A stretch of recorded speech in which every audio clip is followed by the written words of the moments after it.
So Laocoon has now been eaten, and that's a bummer for him. His sons have been eaten, and that's also a bummer for him. And now everybody else is worried that that happened because Athena didn't like that he threw a spear at her horsey. So now they're like, oh, all taking it inside and saying sorry to Athena. And let's see how we go. Acingunt omnes operi peribus querotarum subiciunt lapsus. So remember, they have made a big hole in the ramparts and the walls to drag this thing in. All men, all of them, gird for the work. Dative of purpose. Pedibus querotarum subiciunt lapsus. And they put underneath the feet, so that's dative with a compound verb. They throw under the feet lapsus, that's like lapsus, accusative plural. They throw slips, roly things of wheels.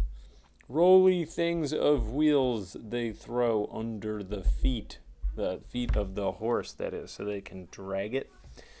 Et stupea vincula colo intendunt, and they stretch hempen cords. Usually that's like chains, right? Can't make chains out of hemp, so it must be cords, like ropes. And they stretch hempen cords from upon its neck. Another dative of with a compound verb. Scandit fatalis machina muros. Fata armies, the fatal, that is fated, it doesn't mean fatal like deadly, it means fatal like as in pertaining to one's fate, usually a bad fate.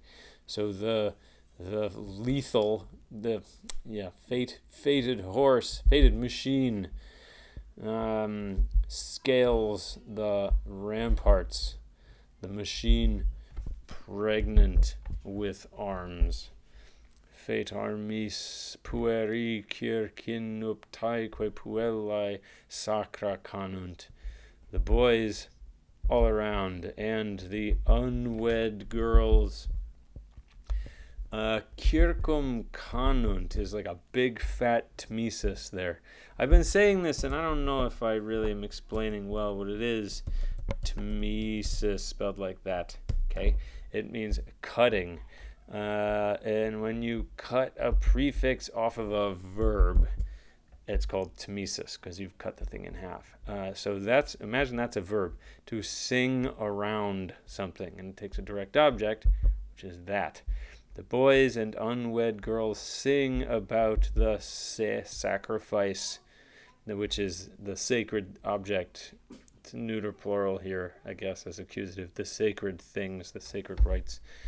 They sing the sacred rites, and they rejoice to touch the rope with their hand. So like they're running around the horse as it's being dragged up and kind of holding onto the rope like, wee, isn't this fun? We're dragging this horse in, hooray. Illa subit mediaque minans in labitur urbi. That thing, that machina, subit, goes up, minans, threatening, slides into the middle of the city. Another dative with a compound verb there. O patri, o divum domus iliet incluta bello moenia dardanidum. Great big apostrophe right here. Vergil has Aeneas stop and address his country. O fatherland, O home of the gods, Ilium. And walls, he's addressing the walls. And walls famous with respect to war, the walls of the race of Dardanus, of the sons of Dardanus. Quater ipsin limine portae substitit Ad cutero sonitum, quater arma dedere.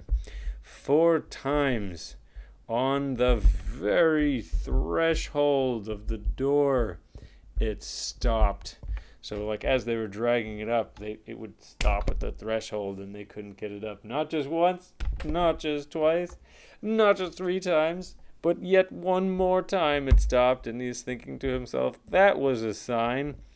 At cutero sonitum quater arma dedere, and 4 times the arms gave a sound from the belly. So the thing is like bumping against the threshold and they can't get it up, and every time it stops, the guys inside kind of jerk and jostle, and you can hear their armor clanging.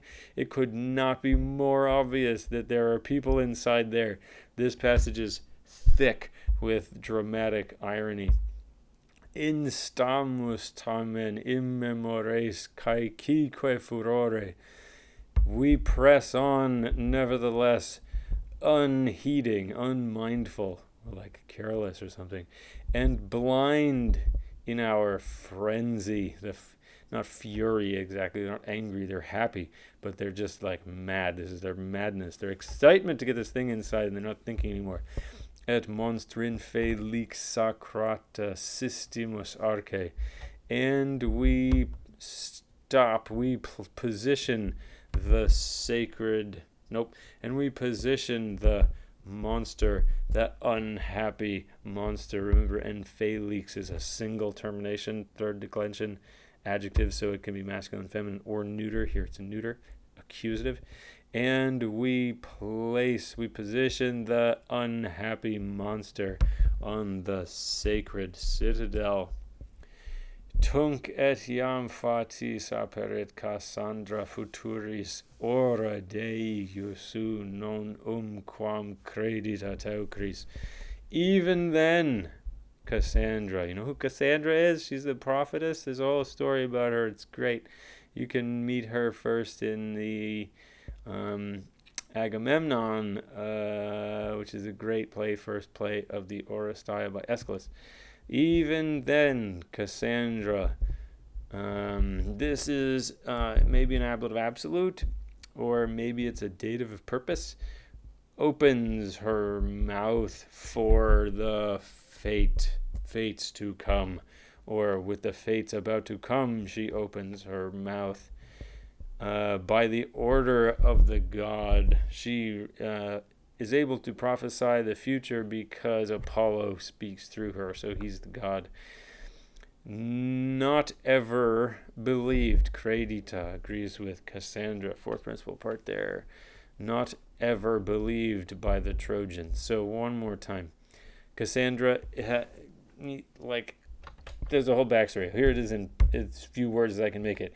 Apollo, Cassandra was super cute, and he was like, hey, want to be with me? And she was like, no. And he was like, I'll give you the gift of prophecy. And she was like, okay, but still no. So he was like, oh yeah, well, you can have the gift of prophecy, but no one will ever believe you, haha. Okay, that was one breath. Even then, one more time, this whole thing. Even then, Cassandra opens her mouth for the fate about to come, like to speak the prophecy. By the order of the god, Cassandra, not ever believed by the Trojans. Nos de lubra deum miseri quibus ultimus esset, ille dies festa velamus pronde per orbem.